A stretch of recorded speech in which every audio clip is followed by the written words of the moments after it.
us hang out in your world and do all these fun things that we're doing in life. I'm so excited to have my good friend Kurt Mortensen in the house. He's a best-selling author. His books are all over the world. He's making a huge difference in people's lives. And one of the things we want to talk to you about is about sales. Now, sales isn't about grinding somebody to against their will. My good friend Robert Allen used to say, forced against your will, forced against my will, I have the same opinion still. That's why sales don't stick. A good salesman doesn't sell. A good salesman solves problems. They say this guy's so good as a salesman that he could sell ice cubes to Eskimos, meaning you're up in the Antarctic and you're selling ice cubes where the ice is everywhere to an Eskimo. Well, if the salesman was really smart, he'd be selling heaters. That's a smart salesperson, and he solves bigger problems. So we're going to bring Kurt on because we want to talk about sales because that's what makes everything go. And it doesn't matter if you have a job that you think you're in sales, your job is to help persuade. Your job is to help find solutions for your clients. Your job is to help sell or solutions your family, your kids, so that they can have a better life. So I'm going to bring Kurt on right now. I'm so excited to have him on with us. He's been a great friend of the foundation. I can just tell you that if it wasn't for Kurt, we would not have access to all these wonderful classes that we do. And so I'm going to bring Kurt on and let's talk about sales and sales school and how to make a huge difference in people's lives. All right, Kurt, if you're on, I'm going to let you take it over.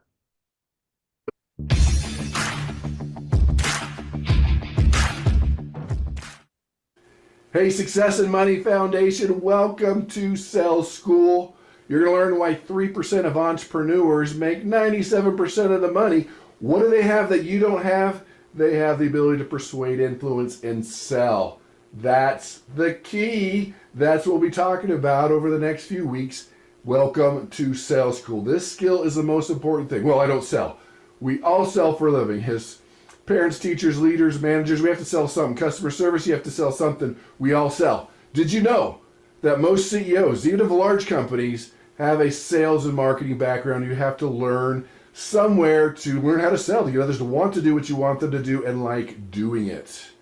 Because everyone needs to have that side hustle, that business, and in that business, you need to learn how to sell, how to influence, and that's what we'll be talking about. Welcome to Sales School. So why do over 90% of these businesses, these small businesses, fail? So the SBA, that's the Small Business Administration in the United States, trying to get business growth, doing the statistics, the analytics, and D&B, that's done in Bradstreet, so one's more corporate, one's more government, came to the same conclusion that over 90% of businesses fail. You want to know the main reason? You sitting down, you ready for this? Lack of sales. It's the lack of sales. Because what does sales do? Sales fixes everything. If you need to work on shipping, a little extra money in sales can help out there. If you need to work on product development, little sales help. Now, I know it's not 100% of everything. Sales can be a challenge, too much sales, but hey, that's a good problem to have. Because when you look at sales, a sales career, it's the easiest, lowest paying job or the hardest, highest paying job. There's no in between there. We all sell for a living. It doesn't matter what you do. Even if you stick with your corporate job, you need to learn how to sell your ideas, how to negotiate. I'm telling you, we should learn this in school. This is a critical life skill. So I want to talk about some foundational things that'll make a huge difference. That when you talk to people, remember they want to be sold. They want a solution to their problem, and it should be you. Now, let me go out here on a limb. It's a little strong for some of you, but you have a moral and ethical obligation to. You're like, what? Wait a minute. You believe in yourself and your product or service so much, you should feel that if you don't sell them, they're going to go to someone else. And this is true. They're going to go to someone else that's cheaper, worse, not going to help them out, not going to serve them, probably has inferior product and service. Someone's going to take their money, and it might as well be you. So make that shift in your thinking about your mindset. You have an obligation to sell people into your product and service. So let's create that foundation. Become great in sales no matter what you do, especially those entrepreneurs doing that side hustle, that side business. To be successful in sales, there's basically three buckets, three areas. Now there's mindset. we've talked about that. Go back to billionaire psychology. You have to be in the right state to sell, to persuade, whatever it is. That's the foundation of this foundation, is that mindset. So if that's an issue for you, go back to millionaire psychology, revisit that, go through that. That's the first area. The second one is product knowledge. Yeah, you have to know your product or service, which you probably do. It's your side hustle. And we talked about that too. Your personal development, you're learning and growing. You know about your competition. You know about the industry. You know about the trends. You know the inside and out about your product or service. You know what your competitors are doing, what they do better than you, what you do better than them. That's the second bucket, the second area. The third we'll be talking about are the actual sales techniques, the sales tools. The sales tools to make this happen. So did you catch that? Or product knowledge, mindset, and sales tools. So let's get into some of these sales tools. Or better yet, let's get into that foundation before we get into a lot of these tools, so you can really set that, and then when the tools come, then you can just get up to speed faster. Remember, a lot of people for success are driving around in a car in first gear with emergency brake on with a very little gas with no GPS system. No wonder they're not getting there. Now we're going to give you the tools to be able to do this. Let's set that foundation. Let's put some gas in that engine. So let's talk about the first thing, your default setting. So your default setting as a human, this is true for anybody anywhere in the world, default setting, that means this is just how you naturally think, or things you naturally do, is that you tend to sell others how you like to be sold. You might be a very analytical person, you might be a very emotional person. You might like stories, you might not. You need to learn how to sell people how they want to be sold. So own up.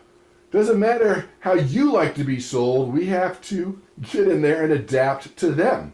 What are we adapting to? Everything and anything. It could be their culture, their personality, their age group, right? We adapt. That could be their department. Engineering, accounting is much different than marketing, sales, or even customer service. We adapt. That's okay. We need to learn to sell people how they want to be sold. If you can learn that little thing and not do the same thing every time, or create presentations that would resonate with you, you have to really understand how this works. And understand too, in sales and persuasion, persuading somebody one-on-one, you're adapting to them. That's what we're talking about. In a group, we're shooting down the middle because we have all the personalities. We'll talk about some of those formulas, but let's get past your default setting. Let's adapt to personalities, to styles, to age groups, to culture. No right or wrong. We're different. That's good, but we have to learn to adapt. The second one is learn to help them sell themselves. Because the moment, it's true for almost everyone, the moment they sense you're going to try to sell something, even though they need it, want it, like it, and can afford it, they're going to resist you. That's human nature. That is human nature. So if you can learn how to just subtly plant the seeds, to learn that slow is fast. You want to come in and vomit on the people. Here are the 27 reasons you should do that. Not persuasive ever, okay? Because then you give them objections, questions they didn't think about. There's probably 3 or 4 main reasons to do this. The rest are just bonuses. So you can adapt to them, number one. Number two, help them persuade themselves. We're going to talk about some techniques and tools to help them persuade themselves. They came up with the decision. They want to say yes. So when you get to the close, they've closed themselves. What in sales we say closing skills is like trying to get a kiss after a bad date. Okay? If they don't like you, they don't trust you, a clever phrase is not going to help you out. Now there's a time and a place for closing skills, but the reality is help them close themselves. Get the yes before you even get to that. Build up those greed glands, as Tom says. Get them to salivate and learn how to solve, what's Tom say, those big problems. And help them understand that here is a solution to your problem. Help them realize it for themselves. Plant those seeds. Slow is fast. It's easier to sell somebody in 15 minutes than in 5 minutes. Just saying. You want to be one and done, make it quick. But that's not how sales works. Third area, the number of tools.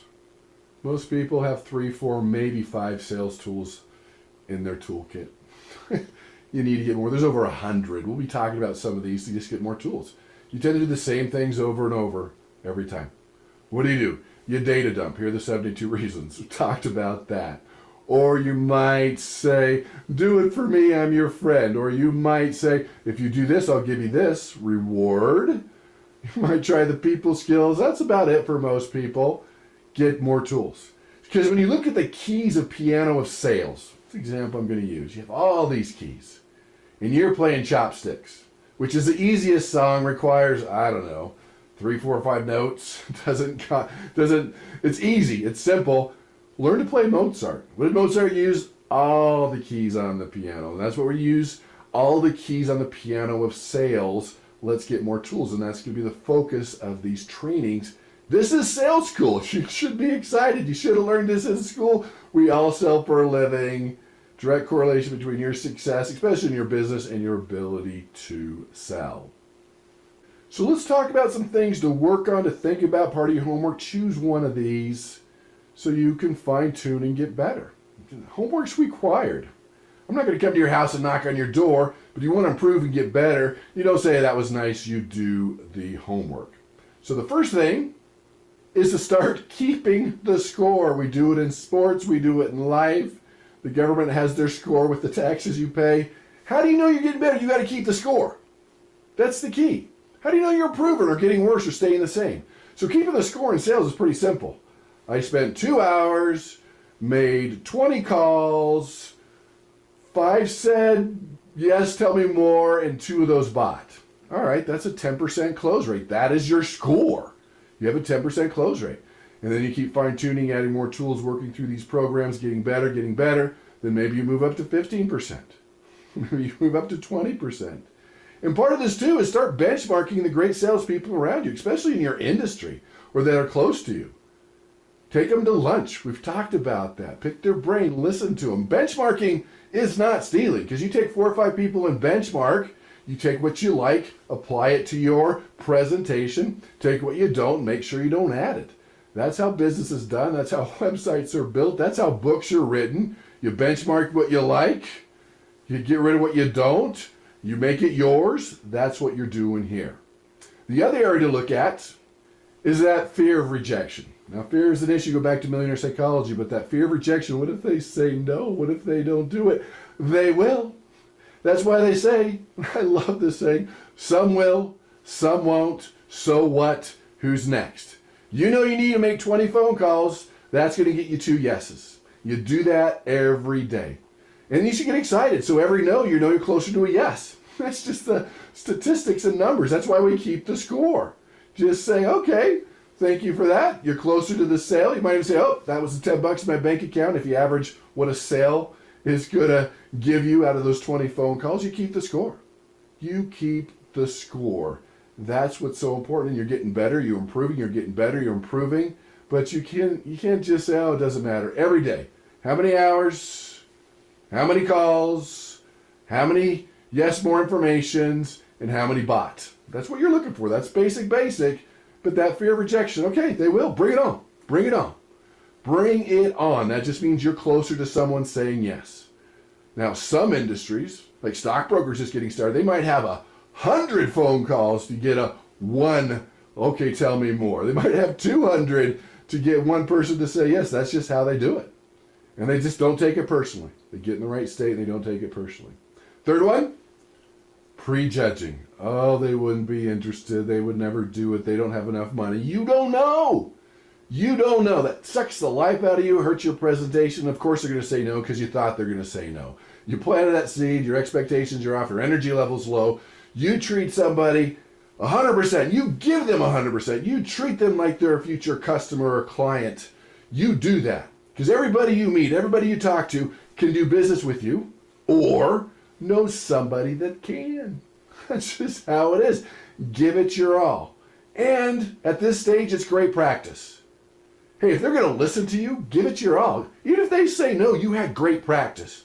So, do you think that they're either going to do business with you, know someone they can, or it's great practice? So win, win, win all the way around. Don't prejudge them. Oh, they're not smart enough. They're not good enough. They don't have enough money. They wouldn't do it.